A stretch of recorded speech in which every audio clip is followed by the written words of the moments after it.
Good morning, Hearn Elementary. I hope everybody's having a great Monday and that our weeks are getting off to a good start. I saw that a lot of you guys turned in some homework this weekend. Great job. Make sure you're keeping up with that. Remember, the grades are going out today, and you will be able to access it. But I need you guys to submit the work from April 6th to April 9th. Okay, so go back in class story and see what was going on April 6th through April 9th. If you submit that work, you can get me any of that work that you can do. Then we can replace any I's that are sitting in your grade book and you can get your full grade. Okay, now jumping into the news that I have for you today. So today marks the first day of Greg Abbott's reopening Texas plan. So far, the only thing that is going to be opened today is state parks. Okay, so all of our great state parks like Big Bend, or oh my goodness, I'm blanking. But I know Big Bend is a great one. It's really nearby. I will look up some other state parks. I will send you guys a link to all of Texas's state parks. State parks are going to be opening today. There will be restrictions, however. You will be required to wear a mask if you go to a state park, as well as you need to be in family groups. So you can't meet a bunch of friends there. It needs to be people you already live with. Okay, so whoever you live with, you can go, but it needs to be groups of 5 or less. Okay, so you can't go with your entire extended family of 20. It needs to be 5 or less. Okay, so maybe your parents and your siblings, if there is a state park nearby that you guys want to go to, you can go. Remember, masks, 5 or less. Okay, those are the two things. On Wednesday, they will start raising some restrictions for elective surgeries, so like non-emergency surgeries. It's probably not gonna affect you guys that much unless maybe you need to take your wisdom teeth out or something. But some people will be able to go back to the hospital for things that aren't necessarily coronavirus related. Okay, and then on Friday, retail businesses, so that's businesses that sell things like clothing or gifts or furniture or basically anything that doesn't sell food. So you'll notice things like Target and Walmart and H-E-B are still open, and you're like, well, those sell clothes and stuff. Yes, but they also sell food.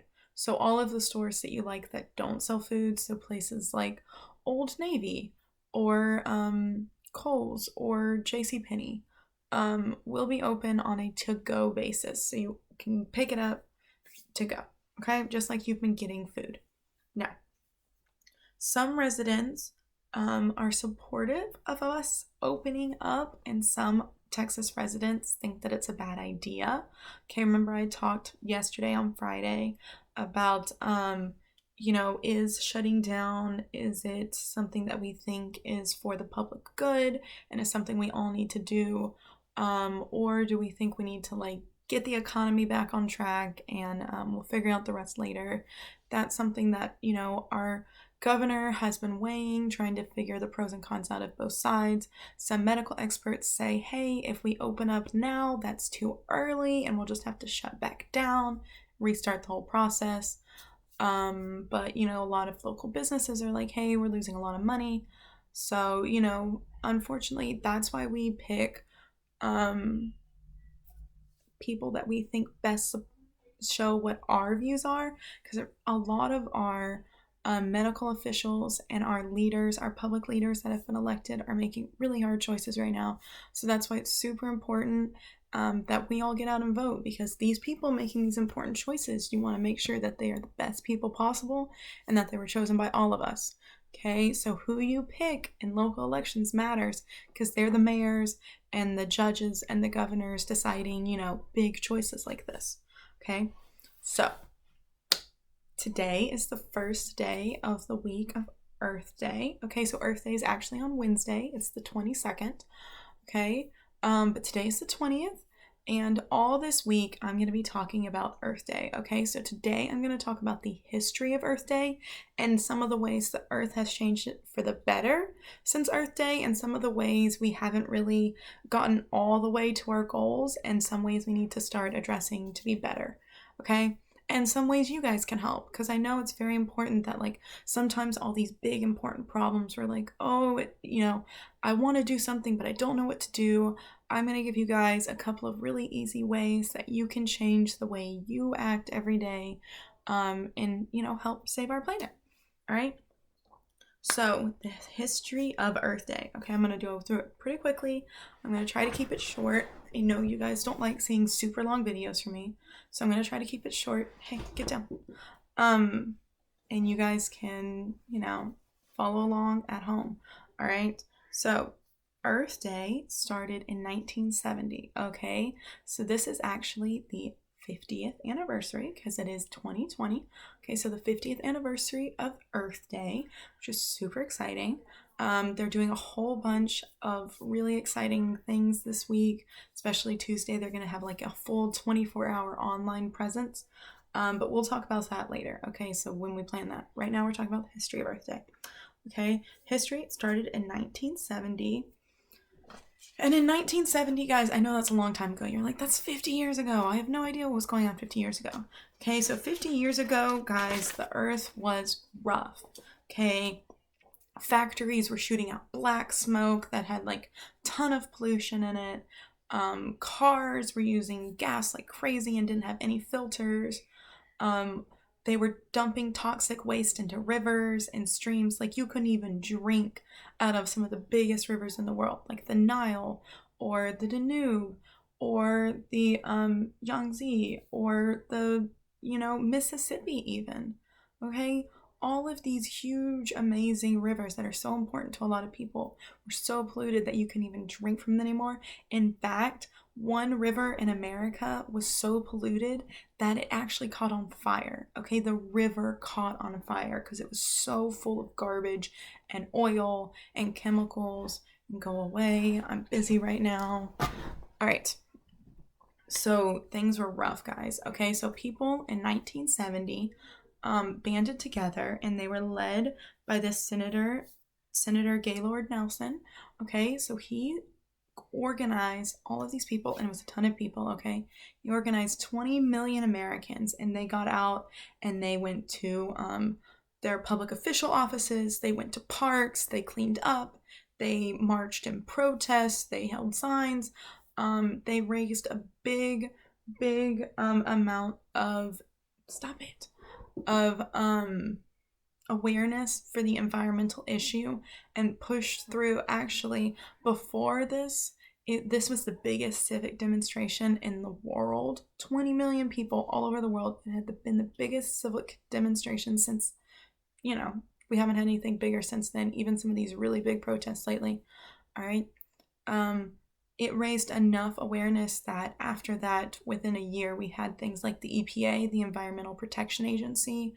We had the Clean Air and Clean Water Act that said, hey, factories, you can't dump pollutions into the air. You can't dump pollutions into the water. We need to start cleaning up our earth. We need to start taking care of it. Okay?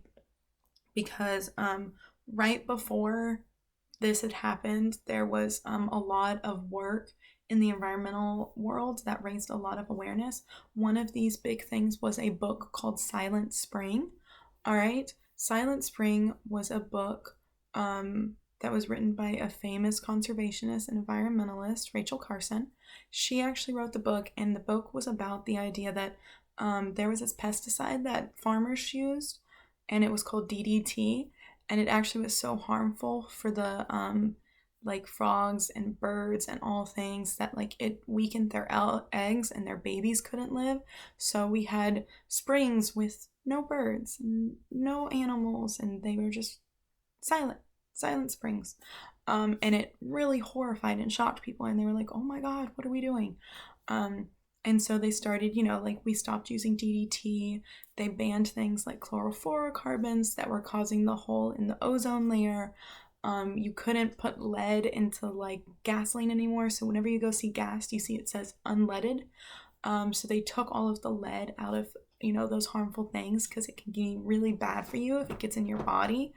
And actually in 1970, preschoolers had so much lead in their body that it was like 4 times the recommended like amount that you need to start being worried about. Preschoolers, 4-year-olds. It was awful, guys. So Earth Day really started a whole new movement. It's called the Green Movement. and things changed for the better. Okay, so we have had our Earth Day every day since then, and since then, like we went from a quarter of the people in the world having no food to 1 in 9 people. Unfortunately, there's still a lot of people hungry, but going from 1 in 4 to 1 in 9 is a big change. Of like, that's how many people are still going hungry, but that's so much better than it was. All right, half of the people in the world were living in extreme poverty. Okay, guys, extreme poverty means like you barely have a place to live. You're in danger of like starving to death and everything. So half the world's people lived like that. We have done so much, okay? That life is so much better now for so many people. People rarely die from famines anymore. Where there's not as many, civil wars and revolts and fights. Less people die in war now. We don't have the life expectancy went from the life expectancy went from like 56 to 73. So now, like on average, people living like 13 years longer because we're so much healthier. I mean, obviously, things aren't, perfect, but things are getting a lot better. Okay. So, we had, let me go back to my notes. Stop it. I'm going to have to kick you out. You're being super annoying right now. All right. Sorry, guys. So, we had good things like DDT band. We have things like the marine mammal protection that protect all of our whales and dolphins and manatees and make sure nobody can hunt them, so you can't hunt whales anymore. We have, the Endangered Species Act. So whenever species are in crisis and they're in danger of going extinct, then we can actually do things like protect their habitats and do wildlife protection breeding programs, and we can help and stop them from being hunted. And so things like wolves are back in Yellowstone, and bald eagles are not really endangered anymore. The condors aren't endangered really anymore, and all of these protected animals are doing so much better. Okay, we have like the Clean Air and Clean Water Act, we have the EPA, we have all sorts of great things. We've figured out how to like create plants that are safer, and they grow better, and they give you all the vitamins and nutrients you need. We can make rice now that has vitamins in it, so if people can only eat rice for a meal, they're still getting all of the vitamins they need. And we can also make rice that, instead of growing enough to feed one person with one plant, now one plant can feed like 10 people. It's amazing what we're doing.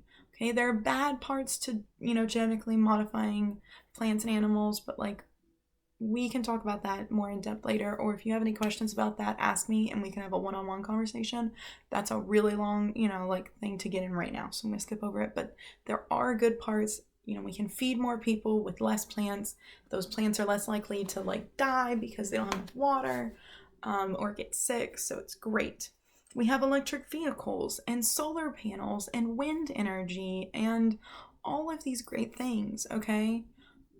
So we've done a lot to help things like pollution and sending out toxic chemicals. What we're worried about now is things like climate change. Like, things are getting so much warmer faster because of things like the greenhouse effect, where bad things go up in the atmosphere, and just like your car on a hot day, the sun can come in but the heat can't go out. So as the sun comes in, it gets hotter and hotter because the heat can't escape through the greenhouse barrier that's created by all the chemicals in the air. So we need all of the carbon dioxide and ozone and stuff like that to get sucked up by plants. Okay, that's why plants are so important. That's why we love the Amazon rainforest and places like that, because trees can actually suck up all of the extra carbon dioxide in the air, and they can reverse all of the things that we are doing. So maybe for Earth Day, plant a tree or two. That's what I did when I was in school during Earth Day. We all got trees and we went outside and we planted trees around the school. And those trees are going to suck up carbon dioxide, and they're going to give shade, and they're going to make oxygen, and they're going to, help the world be a better place. Okay?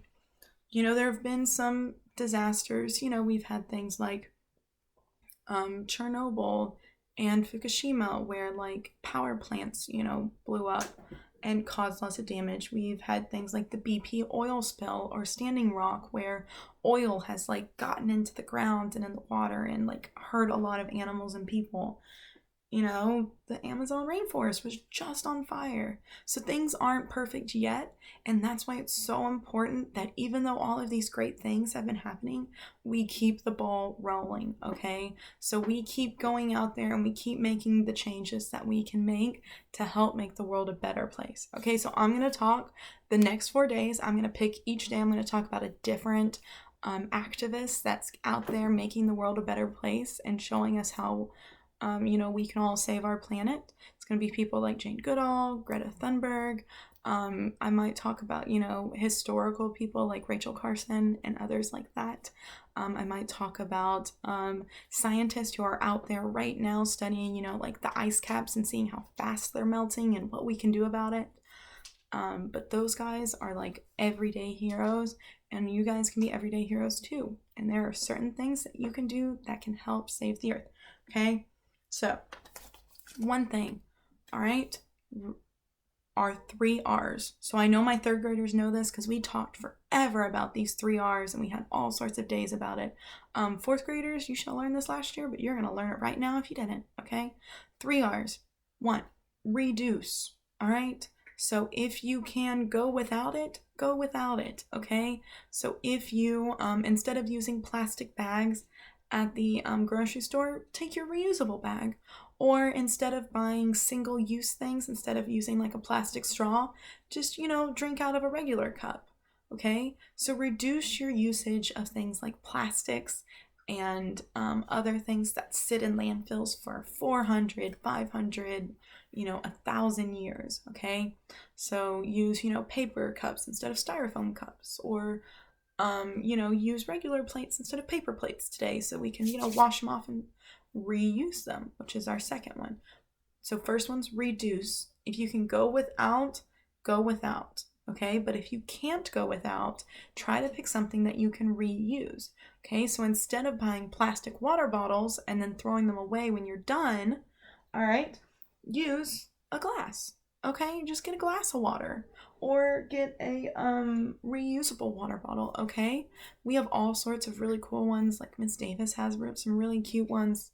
I had ones that have like sayings on them or pictures, and they're great. You can fill them up and they keep your water nice and cool, okay? So use things that are reusable, all right? So use it over and over again instead of just throwing it away the first time. Okay, same thing with those reusable plastic bags you can carry to the grocery store. Reuse it more than once. Or if you are going to use plastic bottles, there are all of these cool ways that you can transform into something else. So you can make a plastic bottle into your own little ecosystem. You can plant some plants in there and put some water and grow a plant, just like you did in Miss Best class. Or you can make a spyglass from it, where you can put like a mirror at the end and you can like look further away with your plastic bottle, okay? There are all sorts of great cool ways to like reuse things instead of just, using them for the same thing. Get creative, figure out a different way to use it. How can I make this one plastic thing into something that's going to last, and I'm going to be able to use for years, all right? Instead of just throwing it away, get a little creative about it, okay? Also, save yourself some money, okay? Because you don't need to buy it over and over again. If you buy one reusable water bottle, then guess what? You don't have to buy plastic water bottles anymore, and you save money, all right? And I'm sure your parents will be happy about that. Number 3, recycle, okay? So maybe you just couldn't help it. You had to use something that was paper or plastic or, glass or whatnot, and you can't use it again, or you used it as many times as you could. You're ready to get rid of it. Instead of getting rid of it and throwing it in the trash, maybe think about recycling it, okay? So I heard, not sure if they have recycling services, but I do know there are recycling services in College Station. All right, so you can take it to the College Station recycling like center and give them all of your, plastics. So your empty, milk cartons or your empty cereal boxes. Boxes are really good. Cardboard is great to, either reuse and make into an arts and craft project or to recycle. Okay, infinite usage. So if you can go without it, go without it. Reduce. If you can't go without it, try to use it more than once. Reuse. And once you're done with it, instead of throwing it in the trash, recycle it so we can make something new from it. All right? So some of your clothes, if your tag says polyester, guess what? Your clothes are made from reusable, recyclable plastic bottles. All right? So we take all the unused plastic, weave it into really small fibers, and then make clothes from it. All right? So recycle anything that you cannot reuse and that you had to buy so you couldn't reduce, right? Now, turn off when not in use.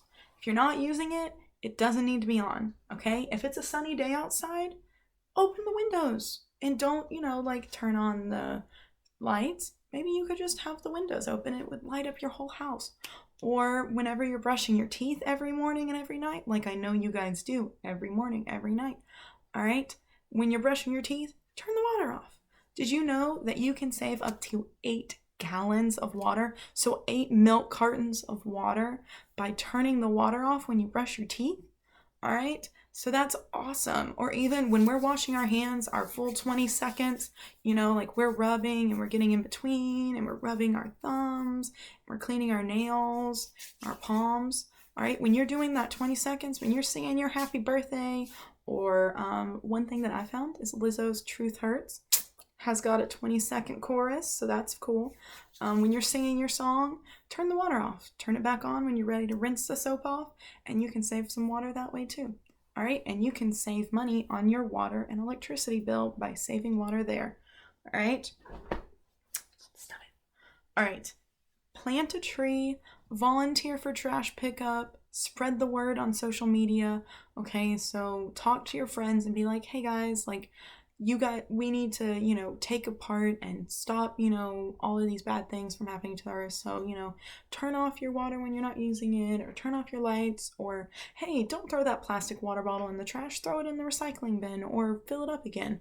All right, spread the word. And, I know it's hard right now, but there's going to be a lot of virtual online things that you can do for Earth Day. And we're going to talk about it. And it's going to be all sorts of ways that you can help, even just online. Okay, and when we all get back to normal, or maybe even with your parents, go out and plant some trees or plant some, flowers. Do something beautiful to make the world a better place. Okay, pick up some trash, throw it in the trash. Keep things from being all dire like they thought they were going to be in the 70s. If they could see where we are now, they would be amazed, and we need to keep going. Okay, we are on a roll. We need to keep that roll going. We need to keep that momentum going and save the earth. I will hit back with you guys about some awesome people that we can take some advantage, some inspiration from, and we can learn from them about how to do some things. Some of them are kids, okay? Some of them are kids just like you, and they can teach us ways that we can help the earth. I will give you guys those the rest of the week.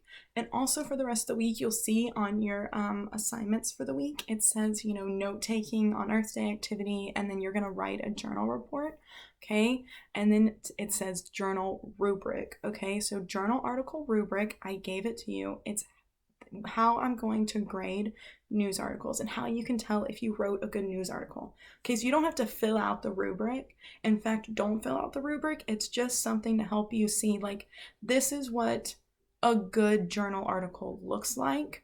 If I'm in all of the 4 column, this is what a good journal article looks like. And if I'm looking at what I've written and I see a couple of things that are like more like the 1 column, then maybe I need to brush up on it a little bit and, fix it.